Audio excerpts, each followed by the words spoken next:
Ayan mga idolo ko, good morning. At ito ang aking mga baby. Masyado ang tulog oh. Kaya dyan sila natutulog mga idolo ko. Ay nanonood sila ng TV. Pagka napagod sila, nanonood sila. Kaya ngayon ay pinatay ko muna ang TV kasi napagod ang aking mga baby. Ayan. At lumalapit lang ang kanilang ina. Padididihin sila. Pero, diyan talaga sila. Yan ang nagustuhan nilang pwesto mga idolo ko. Ayaw na nilang tumabi sa akin. At di ko alam kung bakit. At doon naman, nagising agad si Manta. Doon naman natutulog ang kanilang butihing ina.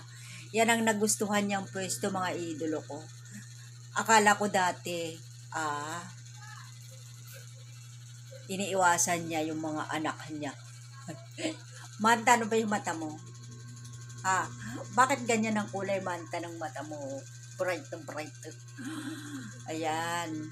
Diyan nila napili kaya wala akong magagawa mga idolo ko. At saka sobrang ngayon sila mga idolo ko pagka gusto nilang maglaro ay binabagsak nila.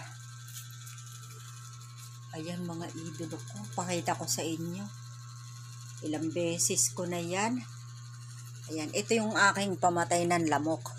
Hindi ko pwedeng buhayin mga idolo ko. Kasi binabagsak nila mga idolo ko. At ayan ang kalat bago nakatulog. Ayan ang kalat nila mga idolo ko. Ayan, maipapakita ko sa inyo. Ganyan sila kakalat.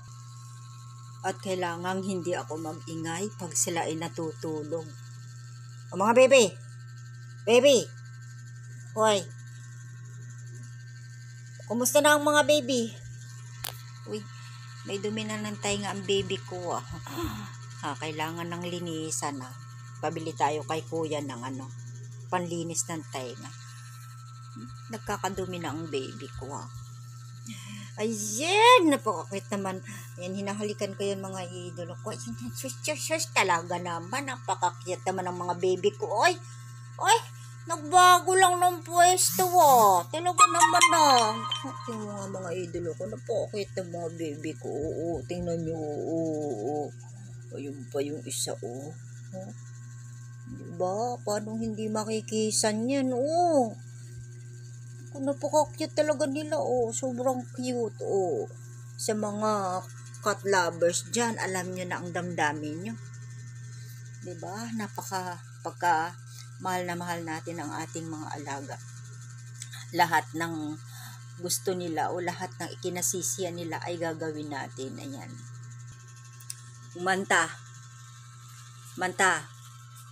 magpaalam ka na sa viewers mo. Hoy, magpaalam ka na sa viewers mo. Please like, comment, and share lang kay Manta. Yan. Paalam daw. At maraming salamat.